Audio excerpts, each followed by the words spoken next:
अच्छा मेंशन किया कि it's not always female factor, जी male factors are also there. And thankfully we have much awareness nowadays. People are focusing on this. So when you were discussing about male parameters, तो हमने आपने एक बात की बनावट के बारे में, स्पर्म्स की. So ji what could be reason for this thing that आज जो हम देख रहे हैं, पहले तक हम काउंट देखते थे, मोटिलिटी देखते थे, and we just wrap up the report कि हाँ भाई सब बढ़िया है. लेकिन जी आजकल दो चार चीजें और ऐड ऑन हो रही हैं. We really want our viewers to know more about this. जी सो जैसे कि मैंने मेंशन किया और पूर्णिमा जी ने बताया कि स्पर्म में इंपॉर्टेंट क्या होता है एक सीमन एनालिसिस के टेस्ट में. एक होता है क्वांटिटी ऑफ सीमन, दूसरा होता है count, sperm count, total sperm count, यानी कि किस मात्रा में कितने नंबर ऑफ स्पर्म्स हैं. हालांकि हमें प्रेगनेंसी के लिए वन गुड स्पर्म चाहिए, लेकिन फिर भी एक नॉर्मल मेल सीमन एनालिसिस में अराउंड 120 टू 140 मिलियन स्पर्म्स होते हैं. अगर 100 मिलियन से कम है तो इसे हम मानते हैं कि नंबर ऑफ स्पर्म्स कम है, नंबर कम. दूसरी चीज मैम ने मेंशन की मोटिलिटी. मोटिलिटी यानी कि स्पर्म की दौड़ने की, भागने की जो क्षमता है वो. ठीक है, तो स्पर्म अगर मान लीजिए कि नंबर है लेकिन वो वहीं पे टिका हुआ है, उसमें मूवमेंट नहीं है, वो मोटाइल नहीं है, तो उस स्पर्म का कोई फायदा नहीं है, उससे भी कोई हमें सक्सेस अचीव नहीं होगा. तीसरा पैरामीटर आता है मॉर्फोलॉजी, जो कि मैंने कहा बनावट. इसका मतलब है एक स्पर्म की जो शेप है. अगर आपने कभी स्पर्म का डायग्राम देखा हो, एक हेड पीस होता है, एक नेक पीस होता है और एक टेल पीस होता है स्पर्म में. इन तीनों हिस्सों में अगर कोई डिफेक्ट हो, defect in the head, defect in the neck and defect in the tail of the sperm, तो हम इसे मॉर्फोलॉजिकल डिफेक्ट बोलते हैं. कई स्पर्म्स में ऐसा भी होता है डबल हेडेड होते हैं, तो इसे हम ये भी एक अबनॉर्मैलिटी है, ये भी मॉर्फोलॉजिकल डिफेक्ट है.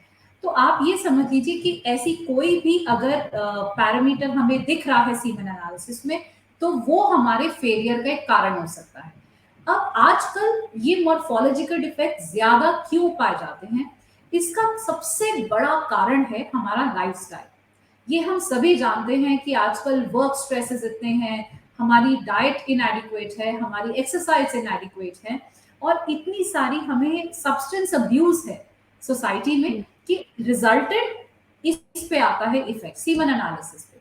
जो कि मेल्स क्रॉनिक स्मोकर्स हैं, आप माने ना माने पर स्मोकिंग एक इतना बड़ा हजार्ड है आज की दुनिया में कि हमें पता ही नहीं हमारे रूटीन में एक्टिव स्मोकिंग हो, पैसिव स्मोकिंग हो, हमें किस किस लेवल पे अफेक्ट कर रही है. तो male smokers are the people जिनमें मॉर्फोलॉजिकल डिफेक्ट्स ज्यादा पाए जाते हैं, एंड ऑल्सो डीएनए फ्रेगमेंटेशन. हम सभी जानते हैं डीएनए क्या होता है, राइट? हमारे बॉडी के हर एक सेल से हमारा डीएनए चेक किया जा सकता है, जिसे हम जेनेटिक्स बोलते हैं. तो जो स्पर्म का डीएनए है वो फ्रैगमेंटेड होना, टूटा टूटा होना, मतलब बराबर इकट्ठा नहीं है. तो ऐसे वाले डीएनए फ्रैगमेंटेशन भी पाई जाती है डिफेक्टिव, जो कि स्मोकर्स का सीमन हम जब टेस्ट करते हैं. Another factor is stress. जो स्ट्रेस है, जैसे चाहे आप मान लीजिए वर्क स्ट्रेस है या परफॉर्मेंस स्ट्रेस है, या कपल के बीच में कोई पैरामीटर है जिससे उनको स्ट्रेस है. Stress is also Ross releasing. Ross क्या होता है?